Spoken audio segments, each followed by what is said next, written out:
Today, Elon Musk is mad at Diablo, but the game this time, not the entity who gives him power. This is Checkpoint.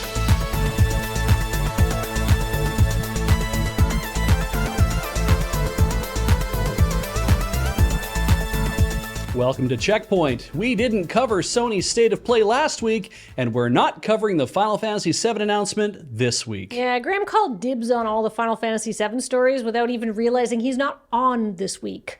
So, look forward to those whenever he's back on the show. I don't know, ask James. He's the one who makes the schedule. Enormous baby and serially awful poster. Elon Musk is annoyed with the latest Diablo 4 balance patch. I mean, lots of people are annoyed at that, and lots of people are annoyed with Diablo 4 for a whole variety of reasons, but Elon Musk is a bajillionaire, so it carries some extra PR weight when he drops critically medium takes like, ooh, seems pointless to have other classes if only one is at all competitive.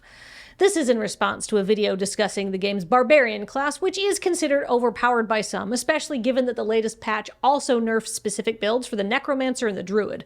Musk continued that he might try Destiny 2.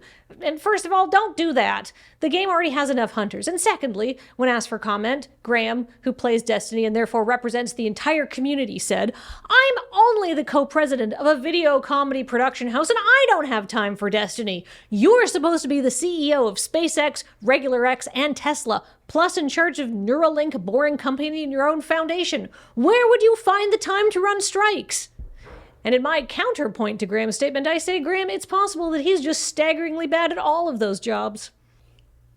A quick update on the state of indie studios. We now know what makes a studio indie. This debate has raged on for years, but thankfully we have a definitive answer thanks to SAG-AFTRA.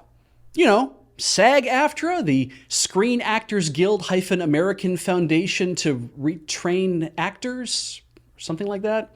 I shouldn't make fun. SAG-AFTRA did just launch a new contract tier for indie video game developers, so if you run an indie studio and thought, well, shit, there's no way I can get Samuel L. Jackson on our budget, guess I'll take Smelia L. Sackjohn instead, you now have options.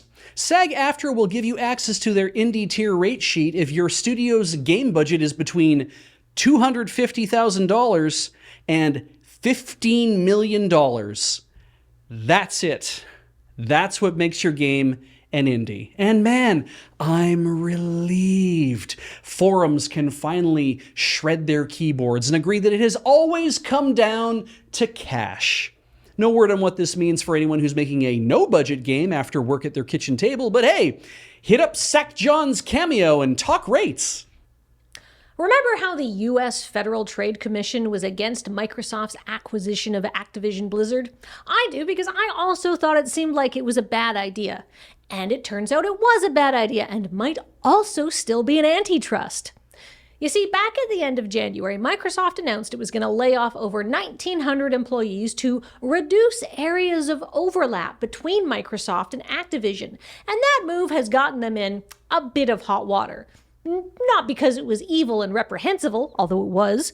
It's because back when Microsoft was arguing that they should be allowed to buy Activision Blizzard, one of their defenses was that they would operate Activision Blizzard independently post-merger, which is not something that it seems possible to do if you're firing almost 2,000 employees because you have people to do their jobs at a different company. The FTC's issue is that Microsoft told the courts that post-merger, they'd still be able to sell Activision basically as is if they were ever ordered to divest the company due to antitrust law. And these layoffs seem like they would reasonably prevent that from happening. And I know Microsoft has said they're not interested in using the Activision Blizzard acquisition to generate exclusive content, but honestly, I am just loving this FTC Challenge franchise they've started, and I hope they keep making it for years to come. You ever just sit on the couch, light a fat one, and think about collective bargaining? Unions are changing how we've traditionally thought about labor, especially since the USA has been pretty hot on trying to get their workers to forget unions exist. Well, Another domino has fallen in the worldwide slouch towards collectivism, and that domino is IGN. The IGN Creators Guild isn't official yet, but with 85% of eligible members having signed union authorization cards, the organizers are hoping that IGN's owner, Ziff Davis, will voluntarily accept that their workers would like a little more protection in the face of all these massive tech layoffs. And I've never spoken to Ziff Davis, but he seems like a pretty uptight guy, which is weird because you'd think with a name like Ziff, he'd be spending more time on the couch, lighting a fat one, and really thinking about collective bargaining. You know, Beej, there's so much gaming news and yet so little respect for the workers who make the games. That must mean it's time for QuickPoints. Persona 3 Reload fans are pissed off after realizing that they spent an extra $10 for a digital art book and soundtrack, only to receive those items as standalone apps locked behind DRM. People can't even load the OST into their own music players. Instead, they have to listen via a low-quality Unreal Engine app that doesn't even support background play. And this all seems very annoying, but the game is also currently a top 10 bestseller on Steam and PlayStation, so there's also no chance that Atlas gives a crap. And speaking of things that I don't give a crap about, Tencent is developing an Elden Ring mobile game! But thankfully, development has been slow, according to Reuters. It'll be a free-to-play game in the style of Genshin Impact, so I assume we'll see cute and collectible forms of everyone's favorite waifus like Raya, Melania, and Patches. And speaking of things that people probably shouldn't find sexy, Twitch streamer SBC Coop had one of their emotes removed because the company thought it displayed an image of sexual content of Gasm style, which features sexualized torsos, bodily fluids, and/or pictures of a butt. The emote, which is taken directly from the Pokemon CCG, which is a game for children, does show Bonsly with a little drainage hole, but in Pokemon's defense, that's just because kids think buttholes are hilarious. And speaking of buttholes, the day before developers Fantastic, who have sorta, maybe, but also not entirely, shut down, might want to reconsider that whole disappearing forever bit after even more awful stories about them have come to light. Newly reported lows include allegations that some employees were fined almost $2,000 for turning in low-quality work, which is not a thing that is legal anywhere, and that they fostered a state of near constant crunch, with one dev claiming that they got 6 hours of sleep in the entire week before the game launched, after which they were fired. Fantastic was co-founded by Edward and Eisen Gotovtsev, or Gotovtsev. Gotovtsev? I'm trying to be really specific about their names because I want to make sure that their SEO is poisoned and they're blacklisted forever. This just announced, in Final Fantasy VII, your party member with the lowest social link will stand in for Aerith during her death scene. Wait, really? No, actually not really. I'm just making shit up to get the best of Graham.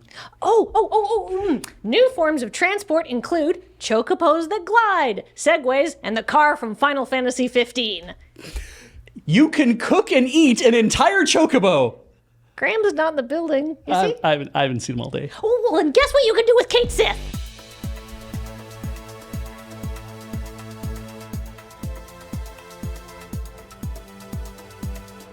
Coming up, Capcom recently ran a survey to see if players would like to see sequels or spin-offs in franchises like Dino Crisis, Okami, Onimusha, Dead Rising, Darkstalkers, Breath of Fire, or Mega Man. And it's possible this is the most useless survey in history because the answer is clearly yes, obviously all of them immediately. It's nice to be on this side of the desk again. It felt so weird the last week I was on with you. When I used to be on that side of the desk, and then I switched because of the way that you and Graham had things worked out. So I was like, finally, I'm back on my side of the desk. Oh, okay. Well, it doesn't really matter. Glad if you're happy there. That's great. I like to feel like I have roots here too. It's nice, you know it's comfy. How about if we just cut the desk in half and we pile the other side that we can both sit on, the left side of the desk. Oh, that's good. Yeah. We'll just have to move the cameras a bit, and it might not quite work with the backdrop, but I'm sure we could rearrange it somehow. Just snug everybody in on the same side of the desk. Yeah, and then when Graham comes in, then he's just on. Leave a seat for Elijah. Yeah, as it were. Was there any other video game news that you didn't write about? Oh, hell no. I went looking, and there's other stuff. There's going to be more on CheckPoint, which is Fridays at 2 p.m. Pacific. Frankly, I don't know. There's stuff like Final Fantasy 14. You're gonna have to pay for the Xbox Game Pass if you're playing on Xbox, and you're gonna have to pay for the game itself. And I'm like, sucks. And I just kind of skipped over that real fast. And I'll have to read all that stuff later. But there's a lot of Final Fantasy 14 news. Yeah, That's why, like, swear to God, when we were doing that intro, Beach announced that. I was like, really? Is that a thing that they said? Final Fantasy 7? Yeah.